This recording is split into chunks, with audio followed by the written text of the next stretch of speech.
Muy bien, ahí estamos. Bien, si me acompañan, vamos a leer un par de versículos en el libro de Isaías, capítulo 9. Em,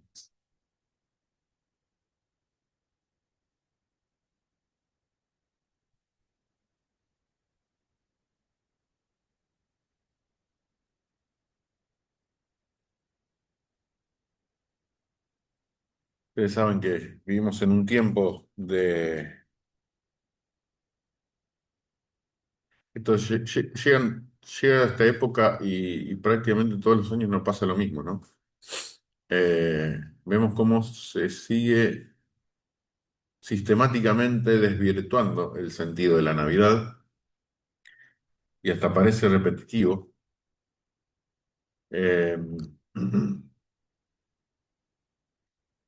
pero vez tras vez tenemos la necesidad de volver a considerar cuál es el verdadero significado de la Navidad. Vez tras vez tenemos que eh, apartarnos un poco de todo aquello que quizás a veces nos molesta y nos indigna. Eh, y naturalmente que no estamos en contra de festejos ni nada que se le parezca, de la unión familiar y eh, de ciertos valores que son positivos y que hacen bien. Eh, pero naturalmente que estamos en contra de poner el foco en lo que no es lo central. Eh, Ver nuevamente a ese señor mayor excedido de peso, vestido de rojo, por ahí a veces nos molesta. Eh, Encima tiene cara de viejo borrachín, vieron que tiene, o sea, para colmo ni siquiera, este, ni siquiera lo hicieron, sí, sí, sí. No existió, ni siquiera lo hicieron de una forma más amigable, qué sé yo. Bueno, cuestión que sí, el pensamiento del lechón y del vino y de no sé qué y de no sé cuánto, bueno, ustedes se imaginan. Em, Ahora, este tipo de cosas tenemos que entender, y esto sí por ahí, por ahí lo que comentábamos recién son obviedades, ¿no? Pero tenemos que entender sí que no son casualidad. Permanentemente el hombre intenta evadirse de pensar en lo que es central y crucial en la vida. Y esto siempre sucede. De hecho, ¿ustedes se acuerdan que hay un texto en el libro de Eclesiastés que el sabio Salomón dice que mejor es la casa del luto que la casa del banquete? ¿Sí? Porque él lo explica muy bien y dice, en la casa del luto uno reflexiona, en la casa del banquete se evade. Eh, y la explicación es magistral, ¿no? Eh, bueno, el ser humano busca evadirse. Y claro, la muerte también nos lleva, por ejemplo, cuando uno está en un velatorio, uno piensa y verdaderamente piensa las cosas que son centrales y cruciales de la vida. Eh, pero los seres humanos que somos tan ingeniosos, ¿qué inventamos para tratar de evitar y evadirnos? Bueno, contamos chistes en los velorios, ¿sí? Entonces, claro, no pensamos lo que verdaderamente importa. Ojo que yo también, a veces me divierto, a veces en alguna puerta de algún velatorio, este, habré escuchado quizás los mejores chistes de mi vida, eh, pero entendemos cuál es el punto central de lo que el Señor nos quiere hablar. Y en la Navidad también nos quiere hablar. Y como decimos, sistemáticamente los seres humanos tratamos de evadirnos de las verdades trascendentes que Dios tiene para mostrar. Leemos Isaías capítulo 9 versículo 6. Isaías, 700 años antes del nacimiento de Jesús, profetiza esto que está acá, porque un niño nos es nacido, hijo nos es dado, y el principado sobre su hombro, y se llamará su nombre admirable, consejero, Dios fuerte, Padre eterno, príncipe de paz. Lo dilatado de su imperio y la paz no tendrá límite, y sobre el trono de David y sobre su reino, disponiéndolo y confirmándolo en juicio y en justicia desde ahora y para siempre. El celo de Jehová de los ejércitos hará esto. Un niño nos es nacido. Los niños nacen.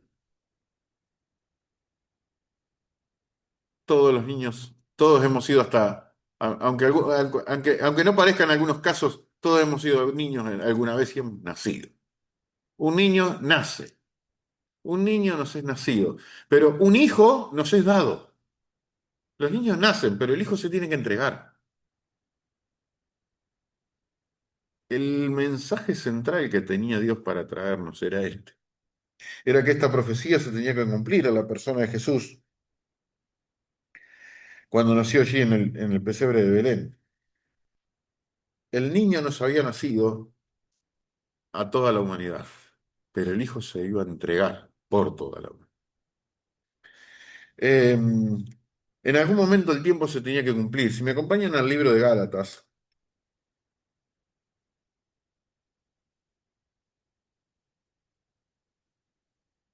en el capítulo 4,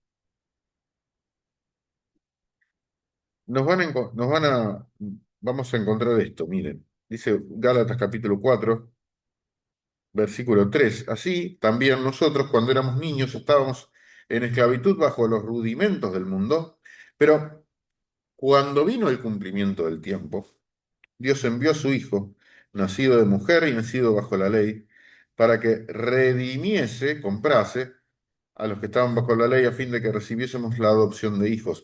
Y cuanto son hijos, Dios envió a sus corazones el espíritu de su Hijo, el cual clama, Abba, Padre. Así que ya no sos más un esclavo, sino sos un hijo, y si hijo también heredero de Dios por medio de Cristo. Llegó el cumplimiento del tiempo, en un momento tenía que llegar.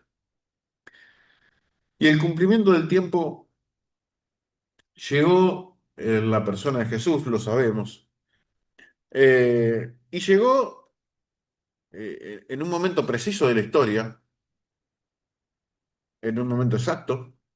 Eh, si ustedes se fijan y ven, por ejemplo, cómo había evolucionado el pensamiento griego en aquel tiempo, llegó justo Jesús para dar vuelta todo lo que se conocía hasta el momento como sabiduría humana. No es el tema quizás para compartir ahora, pero en cada oportunidad que el tiempo de Dios se cumple, hay una cuestión que no es menor, que es importante. Y es, en cada oportunidad que el tiempo de Dios se cumple, Dios desafía a los seres humanos a salir de su comodidad. En el caso de la Navidad esto no es la excepción. Y si ustedes se fijan en todos los sucesos, que lo pueden leer después tranquilo, en casa, leer los primeros dos capítulos de Lucas, el primer capítulo de Mateo, el segundo también. Más que nada esos dos capítulos. Si ustedes los miran en detalle y ven todos los sucesos que hay alrededor, leen quizás y ven algún detalle en el libro de Isaías también. Y si ustedes se fijan en detalle van a encontrar que justamente el tiempo de Dios se había cumplido. Y Dios desafiaba y desafía la comodidad de las personas. Nosotros estamos acostumbrados a romantizar la Navidad, ¿no? Qué sé yo, cantamos Noche de Paz, Noche de Amor. Eh, Verdaderamente es una linda canción y es un tiempo muy lindo cuando pensamos en el nacimiento de Jesús. Pero hay una serie de sucesos que están lejos de la romantización que le hemos hecho de esos hechos. Y en todos esos hechos se ve la misma situación. Son muy disímiles, muy diferentes, pero en todos se ve la misma situación. Dios desafía la comodidad. Y fíjense, por ejemplo, no vamos a entrar en detalle, pero la primera escena que encontramos es un ángel que le avisa a una adolescente virgen que estaba embarazada. No que va a quedar embarazada, que estaba siendo virgen. En una sociedad que ese hecho era condenado con la lapidación, o sea, lo mataban a pedradas a una persona, a una mujer cuando quedaba embarazada de soltero. En acto seguido, el novio de esta chica, el prometido, se entera y naturalmente quiere dejarla. Tenía grandes potestades como para obligarla perdón, para que fuera condenada en un juicio y que fuera lapidada también, ¿sí? Tenía todo el poder para hacerlo, pero planea un abandono en secreto, buscar alguna forma en que le preserve la vida. Él la amaba naturalmente y por eso era muy piadoso y trataba de evitar de la mejor, trataba en lo posible de evitarle la vergüenza y evitarle el daño a su ex prometida. Él lo pensaba así, lo cual ya era una situación incómoda y grave para él, pero la situación se agrava cuando... ¿Eh? También podría ser acusado incluso. Sí, podía ser acusado, exacto, podía ser acusado. Él naturalmente no se quería hacer cargo del bebé, él, sabiendo que no había hecho nada. Pero su situación se complejiza cuando ahí sí puede ser acusado porque el ángel le explica que la novia no lo había engañado, que había concebido por el Espíritu Santo y ahí sí podía ser acusado. Eh, y al mismo tiempo podía ser acusado de haber hecho lo que no debía, o quizás, y lo más peligroso todavía, lo más problemático, que lo acusen de haber sido engañado. Incomodidad también para el novio. Eh, Hay un rey también, un rey eh, muy impiadoso. Y su posición es amenazada, claro. Empieza a escuchar que la persona que en el Antiguo Testamento estaba profetizada que iba a nacer y ser el nuevo rey o el verdadero Mesías de Israel, había nacido. Entonces su posición es amenazada y le tiene miedo a un recién nacido. Hay unos sabios de Oriente que emprenden un viaje tremendamente incómodo que dura meses siguiendo una estrella. Es interesante alguna vez ver quiénes eran estos tipos y qué hicieron. Está muy bueno, pero usted piensa que tienen que salir, tiene que ser un viaje de ese tipo, de esa naturaleza, en camello, cruzar un desierto y todo ese tipo de cosas. Imagínense lo complejo que sería en aquella época. Fíjense qué incomodidad también sufre la misma pareja central de la historia. Porque María y José, justamente por la providencia de Dios, tienen que viajar a Belén, que eran de donde eran sus respectivas familias, justo por una cuestión administrativa que había surgido por un censo que pedía el emperador. Y en medio de toda la situación tan compleja, tiene que hacer un viaje peligrosísimo, y más en el estado que ella estaba, ya con el embarazo avanzado. Y las mujeres que han estado embarazadas, mira, seguramente se pueden imaginar lo complejo que es eh, salir y hacer un viaje de días a lomo de mula, por ejemplo. Llegan al lugar donde tienen que llegar y no consiguen hotel. Se terminan alojando en un establo. El famoso bebé prometido nace eh, en medio de los aromas nauseabundos de un montón de animales de campo que estaban en el mismo establo. Claro, la situación es muy romántica y el bebé y las lucecitas y las ovejitas, son retiernas las ovejitas y la vaquita, pero la ternura se le va cuando el estómago empieza a trabajar. Y ustedes imagínense lo que se necesita, vuelvo a apelar a la memoria de nuestras hermanas cuando tuvieron el parto. El nivel de higiene que uno necesita y demás, y fíjense el lugar donde van a hacer el bebé y donde tiene que justamente dar a luz. Eh,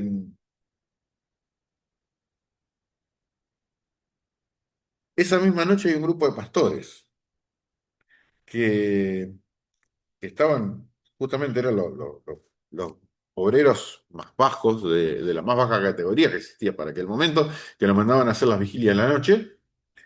Eh,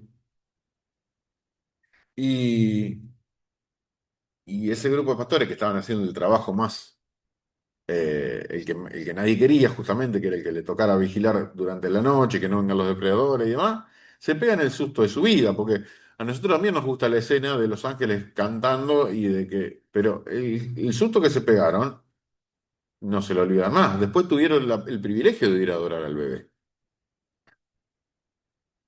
Han tenido ese enorme privilegio, pero antes el susto que se pegaron, y de hecho lo primero que los ángeles le tienen que decir a los pastores, che, no teman, no teman porque tenían un miedo espantoso, pavoroso, ante semejante visión que estaban viendo.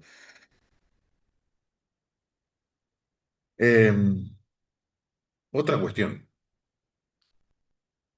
el rey que había sido incomodado por la llegada de este bebé, llega a un nivel de locura que es espantoso, ordenando el asesinato de, no sé, decenas de niños, por lo menos, de 2 años para abajo.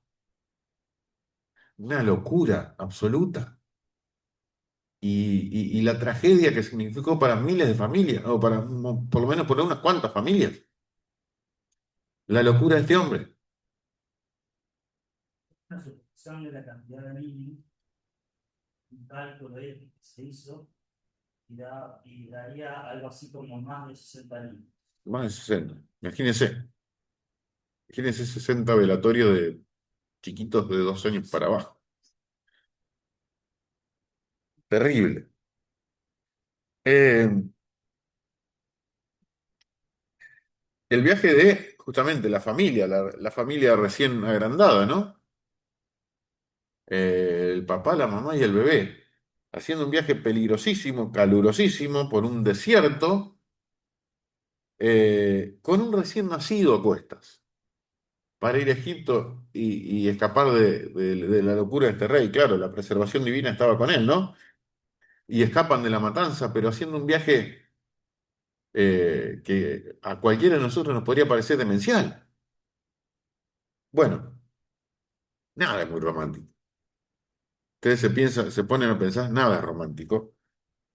Es una amenaza para la comunidad, es una amenaza para la rutina de todos los protagonistas, pero Dios interviene, Dios manda a cambiar.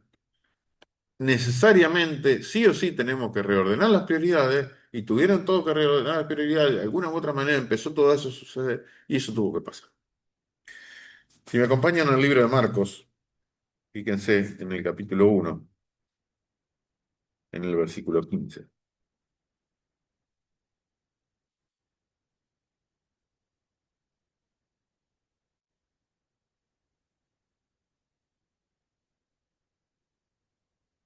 Algunos dicen que es las primeras palabras que se registran de boca de Jesús, que es lo primero que dijo cuando comenzó su ministerio. Marcos capítulo 1 dice el versículo 14: después que Juan fue encarcelado, Jesús vino a Galilea predicando el evangelio del reino de Dios, diciendo, el tiempo se ha cumplido y el reino de Dios se ha acercado. Arrepentidos y creed en el evangelio. El tiempo se ha cumplido. Todo eso, toda esa serie de incomodidades y de cuestiones perturbadoras ocurrieron porque el tiempo se había cumplido, porque era tiempo para que el ser humano se arrepienta, para que crea en el evangelio, para que cambie efectivamente de vida. Dios interviene, como decíamos, y cuando interviene llama a cambiar.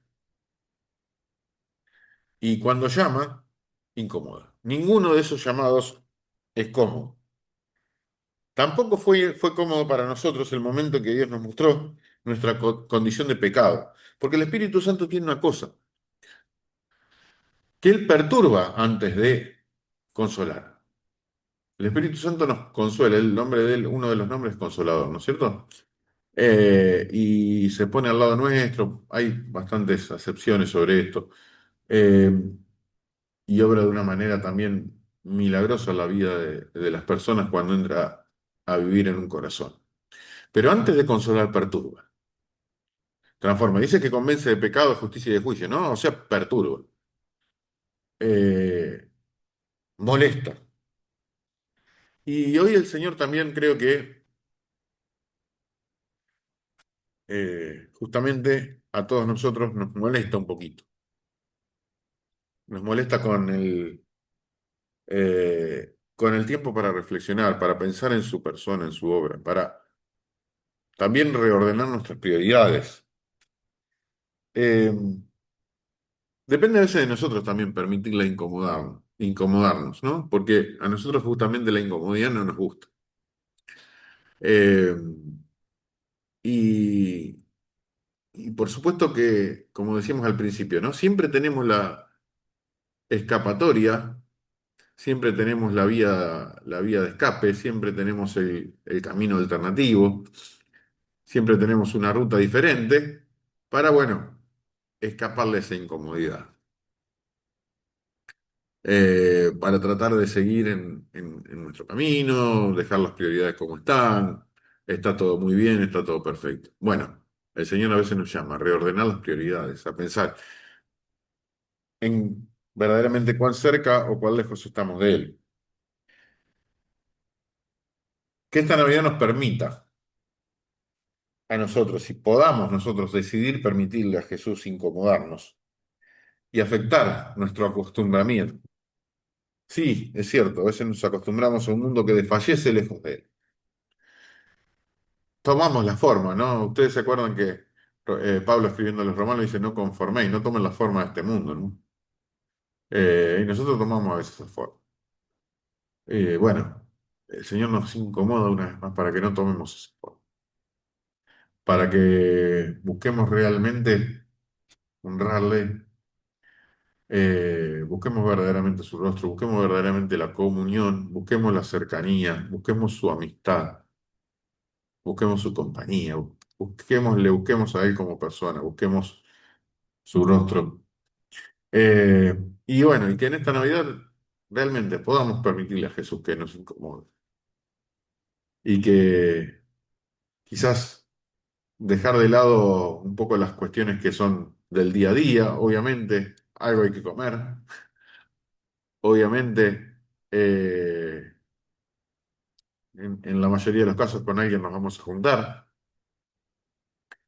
Es cierto que muchas cosas son de nuestro día a día, no tienen absolutamente nada malo, al contrario, tienen muchas cosas buenas, pero que realmente sea un tiempo de reflexión en la persona del Señor Jesús, en su persona, en su obra, en su vida completa, desde su nacimiento hasta su muerte, hasta su resurrección, hasta su ascensión, hasta todo lo que nos ha enseñado. Quiere el Señor guiarnos, acompañarnos y disfrutar de una Navidad juntamente con Él, que eso es lo verdaderamente central, lo verdaderamente crucial, lo verdaderamente importante. Amén.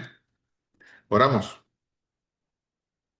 Señor, te agradecemos por este tiempo, por este momento, porque nos permitís, Señor, volvernos a encontrar con ese Hijo que nos es nacido, pero con ese Hijo que nos ha sido dado, nos ha sido entregado, ha puesto su vida para volverla a tomar. Te agradecemos, Señor, una vez más, por tu bondad, por tu misericordia, por tu amor, porque nos has transformado, nos has cambiado, nos has dado una nueva vida. Te pedimos que nos des, Señor, la capacidad de también acercarnos a los que no te tienen, acercarnos y que, Señor, el mensaje tuyo pueda ser transmitido con fidelidad, a veces hasta aún sin palabras, pero sí con los hechos que verdaderamente te honran e impactan en la vida de las personas. Señor, lo ponemos todo. Te queremos agradecer, te queremos alabar, te queremos bendecir. En el nombre de Cristo Jesús. Amén. Muy bien. Gracias al Señor. Hemos podido